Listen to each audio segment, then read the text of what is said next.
पवन सिंह के पहले के दौर के जौन गाना रहे और आज के दौर के जौन गाना बा, एकरा में का अंतर बा? अभी का जो भोजपुरी जो सिलसिला चल रहा है, ये इसका कोई बेस, कोई पॉइंट, कोई इसका कोई इसको संभालने वाला हमको नहीं लगता है कि है। लोग सैड सॉन्ग भी गावेला, रंगदारी सॉन्ग भी आजकल के लोग गावता, जातिवाद गीत भी गावता, तो इस प्रकार के गाना रवा लिखनी कि नहीं? सबके मन में विचार आता है, लेकिन हम लोग का एक पर्दा होता है भैया। गीत संगीत मन को आनंदित करने के लिए ही बस मात्र है, और कुछ नहीं।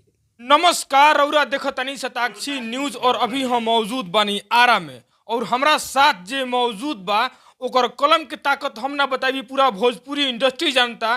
करीना पांडे के लगातार हिट पे हिट जोन गाना वायरल चलता, चाहे वो हमार चाचा रंगबाज जवार का करी, चाहे बाली बलिया से लाई, हमार राजा जी लगातार गाना हिट पे हिट अनिल बिहारी जी के कर रहा बा, और इनके लिखल गाना हिट कर रहा बा। तो सबसे पहले अनिल बिहारी जी हमारा न्यूज में और स्वागत बा। स्वागत है, प्रणाम। रउआ चैनल के जरिए जितने भी भोजपुरी समाज के भाई लोग हमारे सुन रहे हैं, सबको प्रणाम, आपको भी प्रणाम। सबसे पहले भोजपुरी के जितना भी कलाकार बड़े अश्लीलता के तरफ मुँह रहल बा, लेकिन राउर जब कलम उठेला तो एगो भोजपुरी में नया इतिहास रचे के प्रयास होला, और इतिहास वो तरीका से रचल जाला कि गाना रातों रात वायरल हो जाला। ई सोच कहाँ से लेके नहीं रहा? ये भैया आपका बड़प्पन है, और ये भोजपुरी समाज का बड़प्पन है कि आप लोग इतना प्यार देते हैं। हम कुछ कह नहीं सकते हैं भैया, और ये जो भी है गॉड गिफ्टेड है, भगवान ने दिया है, और हम जो लिखे हैं आप ही लोग का ये चीज़ है, हमारा ना है। भोजपुरी के जितना कलाकार बड़े लगातार अश्लीलता के तरफ मुड़ तरे, और ओह कलाकार खातिर क्या कहल चाहब जोन कलाकार अश्लीलता के तरफ जा रहा है? देखिए, अश्लीलता कहने का मतलब कि बोलने से अश्लीलता नहीं हो जाता है, कहने से नहीं, वो सब दिल और दिमागों में बसता है। तो जिसका वो नेचर ही है गलत, तो गलत ही रहेगा। लेकिन रहेगा बात कि सुनने से और देखने से भी गलत प्रभाव पड़ता है समाज में। जी, देखते हैं ना कि कोई स्कूल खोलता है तो उसका लोकेशन ये रहता है कि बच्चों का कोई गलत प्रभाव ना पड़े, जी, ताकि पढ़ाई बढ़िया से हो। तो हम लोग का एक समाज नहीं, हम लोग का एक घर है। पूरा भोजपुर, जितने भी पूर्वांचल जिले ले, जितना भी हम लोग का भोजपुर बोला जाता है, जहाँ भोजपुरी समझा जाता है, वो हम लोग का एक घर हो जाता है। क्यों? क्योंकि हम लोग उसी पर्यावरण में रहते हैं, चाची माई यहाँ भी, पटना भी, दिल्ली भी, जहाँ भी। जी। तो हम लोग अगर भोजपुरी यहाँ पर, तो कोई इंग्लिश समझने वाला है नहीं, तो भोजपुरी में कुछ ऐसा कहे, क्योंकि जो पढ़ने वाला लड़का है, कमाने वाला भाई लोग हैं, उन लोग पर गलत प्रभाव ना पड़े, हम लोग को माई बहन बेटी लोग पर गलत प्रभाव नहीं पड़े, और वो लोग जो सुने तो उन लोग का मन में सार्थक विचार आ जाए। अच्छा, रौरा को इच्छा कल कि ना कि ओह प्रकार के गाना लिखी जो प्रकार के भोजपुरी में आजकल के लोग, आजकल के लड़का नवयुवक पीढ़ी जो प्रकार के गाना लोग सुनल चाहता है। अभी लगातार होली के सीजन आयल बा, होली के सीजन में बहुत लोग फुहरो गाना गावला, ओह प्रकार के गाना लिखे करवा मन में विचार आवेला कि नहीं? देखिए, विचार अब ऐसा आप बोल दिए, ऐसा तो नहीं कि दूध के धुले हुए हैं। सबके मन में विचार आता है, लेकिन हम लोग का एक पर्दा होता है भैया। गीत संगीत मन को आनंदित करने के लिए ही बस मात्र है, और कुछ नहीं। तो हम लिखने की कोशिश करते हैं तो लिख नहीं पाते हैं।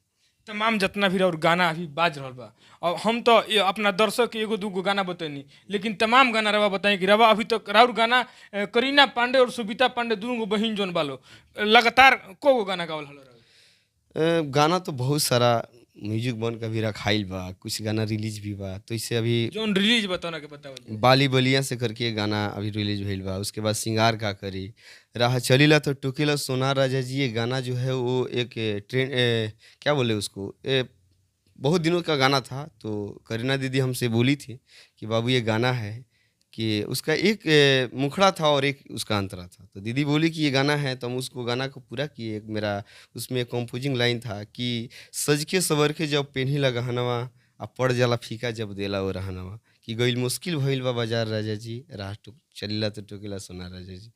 तो वो भी ये गाना था। उसके बाद ये गाना था कि सिंगार का करी, कि जब घर ही नहीं कर आ जाता हम सिंगार का करी। और भी बहुत सारा गाना आ रहा है अभी, बुलुकी सड़िया, सैया रोटी बेले ले, अरे बहुत सारा 15-16 गाना उनके साथ डाउन हुआ है।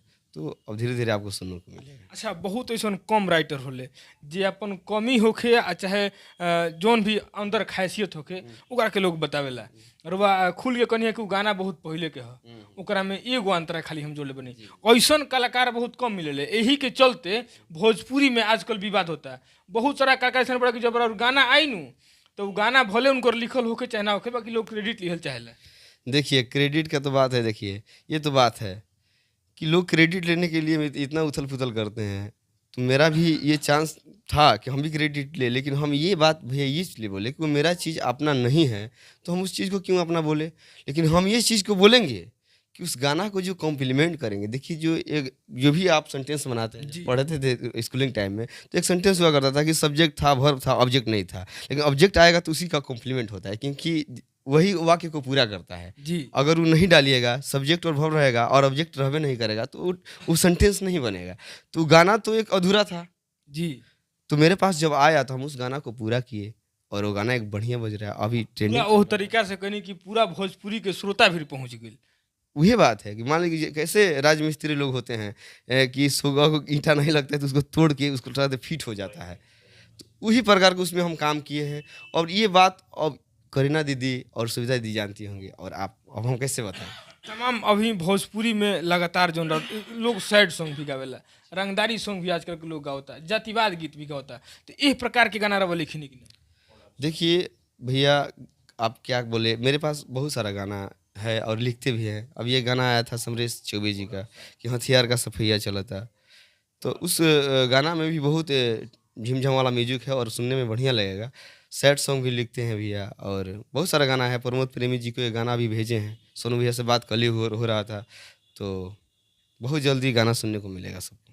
मने यहाँ के कहनाम बा कि प्रमोद प्रेमी जी के साथ, जे कि भोजपुरी में कहे ला लोग कि धरती पर बाजे वाले के कलाकार बड़े, जेकर नाम हम प्रमोद प्रेमी यादव, और प्रमोद प्रेमी यादव जी के साथ यहाँ के गाना आ रहा बा। आज ही बातचीत भइल बा, जबे फाइनल हुई तो रवा सबके सुने के मिली। लेकिन आप सबसे एगो चीज बता दें कि जब यहाँ के लिखे नहीं तो भोजपुरी में एगो इतिहास हम चाहब कि ओकरा गाना लिखल रहा कि हमारे चाचा रंगबाज तो जवार का करी, वो गीत के तनी हमारे दर्शक एक बार सुनैती।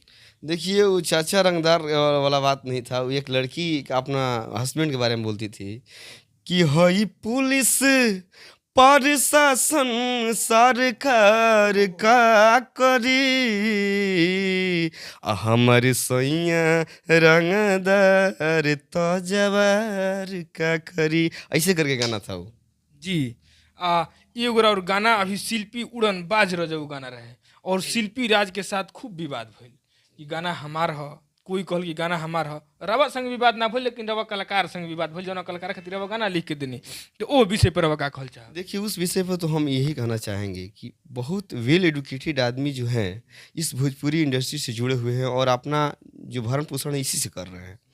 तो कहना ये है कि देखिए उनको भी नहीं बोलना चाहिए और इनको भी नहीं बोलना चाहिए, क्योंकि देखिए ये भी जो करीना दीदी हैं, 4 लाइन जो गाना उड़नबाज रजो गाए जी। वो इंस्टा पे माने फुल इन फुल ट्रेंड कर रहा था। ट्रेंड कर रहा था। तो और विजय भैया जो है उस गाना को मुखड़ा चेंज किए, अपना सेटिंग करके गाना बजाए, अच्छा गाया, कोई दिक्कत नहीं। तो हम तो ये कहेंगे कि आप लोग कोई भी कलाकार एक दूसरे से लड़े नहीं, बल्कि उनको हिम्मत दे और बोले कि नहीं आप भी जो कह रहे हो 100% है और हम भी जो कह रहे हैं 100% है, एक दूसरे में लड़े नहीं। क्रेडिट दोनों लोग के दिहल जाए, जितना लोग शामिल बा वो पूरा लोग के क्रेडिट दिहल उचित बा। लेकिन रावा ओह कलाकार खातिर का कहल चाहब, ओह राइटर खातिर का कहल चाहब, आपन गाना लिखला के बाद जब कोनो 2 लाइन के गा दिहल इंस्टाग्राम पर जब ट्रेंड कर लगल तो लोग चोरा के गा देवला, तो ओह चोर खातिर का कहल चाहब? देखिए उन लोग के लिए तो हम और क्रेडिट में आते बोला लोग। हम तो यही कहेंगे कि देखिए उन लोग का जो लाइफ का क्राइटेरिया है ना, वो लोग बहुत शॉर्ट में सोचते हैं कि ये गाना से नाम चल जाएगा तो मेरा नाम हो जाएगा, मेरा ये हो जाएगा, वो हो जाएगा। ये सब कुछ नहीं होता है। देखिए मेरा भी मन है कि डायरेक्ट मैं पवन भैया को गाना गवा दे। जी। ये लाइव के अगर जरिए वो लोग, अगर आपके चैनल के जरिए आप अगर वो सुनेंगे खबर, तो वो अपने मन में सोचेंगे। देखिए मेरा भी मन है कि हम पवन सिंह को गाना दें। अब मेरे पास ऐसे 10 प्रकार के गाना है जो उनको गाना ठीक लगेगा, लेकिन देखिए इतना ना घींच पीछ है ना। कोई भी सिंगर है वो तो भाई स्वच्छ है, उनमें कोई नारियल की तरह है वो, लेकिन जो उनके साथ संगाती जो समाज है, उन लोग के आदमी में इतना माइंड नेगेटिविटी है कि वो लोग उनको पास पहुंचाना ही नहीं चाहेंगे कि आप कोई बढ़िया काम करें। देखिए रउरा उहे बात करने आप पवन सिंह के नाम नहीं तो भोजपुरी में 2 स्टार बढ़े, या तो पवन सिंह और trending star Khesari Lal Yadav, power star Pawan Singh. ये लोग के शिकायत हर एक पब्लिक भी करेले कि ओह लोग के दोस्त मित्र साथी जौन बा तौन गलत बा। तो का ई सही बा कि गलती बा? भैया देखिए हम तो यही कहेंगे कि देखिए अच्छा चीज़ को अच्छे आदमी के पास ले जाना एक अच्छा आदमी का नेतृत्व होता है। अगर वो नहीं चाहेगा तो नहीं जाएगा। रानू मंडल का वीडियो अगर वो लड़का नहीं प्लेटफॉर्म बना के डालता तो पूरा वायरल होता, आप बताइए, नहीं। उसमें चिल्लाते मर जाती। हम भी ऐसे चिल्लाते मर जाएंगे। कोई अगर चीज़ है मेरे, ये भोजपुरी खातिर क्या कहल चम रवा नजर से में भोजपुरी का चीज बा देखिए जो भोजपुरी है हम लोग अभी का, की डेट में? अभी का जो भोजपुरी जो सिलसिला चल रहा है, ये इसका कोई बेस, कोई पॉइंट, कोई इसका कोई इसको संभालने वाला हमको नहीं लगता है कि है। अगर होता तो एक ऐसा संगठन होता जो भी कोई गाना गाता वहाँ पर जाके वेरिफिकेशन होता उसका, और तब वो गाना आता। तो हमको नहीं लगता है कि इतना हाला होगा, इतना प्रकार के झिमझम वाला गाना आएगा और बिना वेरिफिकेशन का बाजेगा। कोई इसका एक ये चाहिए हमारे कहने से। अच्छा रवा के राइटर में गाना रवा लिखेनी एक और गुरु के बा केकरा से रवा चाहे एकलव्य के तरह शिक्षा ली चाहे सामने बैठ के शिक्षा ली केकरा के रवा अपन गुरु मानी ले? देखिए भैया, हम बहुत जब छोटे थे तो उस टाइम से हम पवन भैया का गाना सुनते हैं। जी हमको ये अगर आप पूछ देंगे कि ये गाना किस एल्बम का है तो हम झटाक से बता सकते हैं। तो जितने भी सारी चीज़ें हैं, पुरान गाना विनय बिहारी भैया जो लिखते थे कि कुरवा में आजा गोरी बाड़ू कमसीन होई नया ई चीज, कौन एल्बम गाना हटे? कुरवा में बाड़ू का ये चंचल चैत चहकेली, ऐसे कि चैत में चंचल होके चलेली, उसी एल्बम का ये गाना था। देखिए यहाँ के पवन सिंह के और वो राइटर का इतना बड़ा फैन बनी कि अगर 61 के जमाना में जितना पवन सिंह के गाना होके वो गाना के रवा खाली नाम धरम तो एल्बम के नाम यहाँ के बता दे। देखिए हम पवन भैया का ये तो हम फाड़ के नहीं दिखाएंगे। हम ये चीज बताएं कि पवन सिंह के पहले के दौर के जोन गाना रहे और आज के दौर के जोन गाना बा एकरा में का अंतर बा? पहले का जो राइटर थे उन लोग का जो दिमाग था स्वच्छ सार्थक शब्द को लिखता था। आज के जो है ये झिक जाग म्यूजिक 2-3 दिन वाले बजने वाला गाना है। देखिए कितना अच्छा गाना था वो कि पाहुन संगे गाँव फिठा दे हमारा के वाली कहे गाँव भर साली। आज जो अभी नया बना रहा है उसको ऐसा शब्द डाल देगा कि 2-3 दिन में आप भूल जाओगे। तो पहले के राइटर में अभी के राइटर में यही अंतर है भैया कि आजकल के जो राइटर है बहुत शॉर्ट समझते हैं। लेकिन एगो चीज हमरा बात से समझ गई नहीं कि राउरा केकरा के अपन गुरु रवा से पूछने की रवा गुरु केकरा के मानी ले? रवा बात से हम पकड़ने की और गुरु के हो सकता है या तो मनोज मतलबी जी हो सकता नहीं, अरुण बिहारी जी हो सकता नहीं, चाहे विनय बिहारी जी हो सकता नहीं। विनय बिहारी भैया को हम बहुत बड़े अपना कॉम्प्लीमेंट मानते हैं और भैया से हम बहुत कुछ सीखते हैं। अभी तक हम सब कभी उनसे बात भी कभी हम देखे भी नहीं है, लेकिन उनसे नहीं होता है कि उनके गाना को हम सुन के शब्द को कैसे कंटेंट देना है, ये हम जरूर सीखे हैं भैया से। तो इसलिए गुरु मानते हैं दिल से।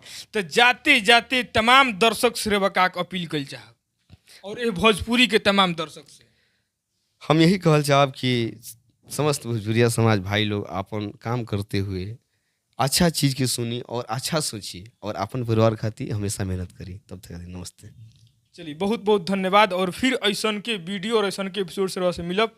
तब तक खातिर धन्यवाद।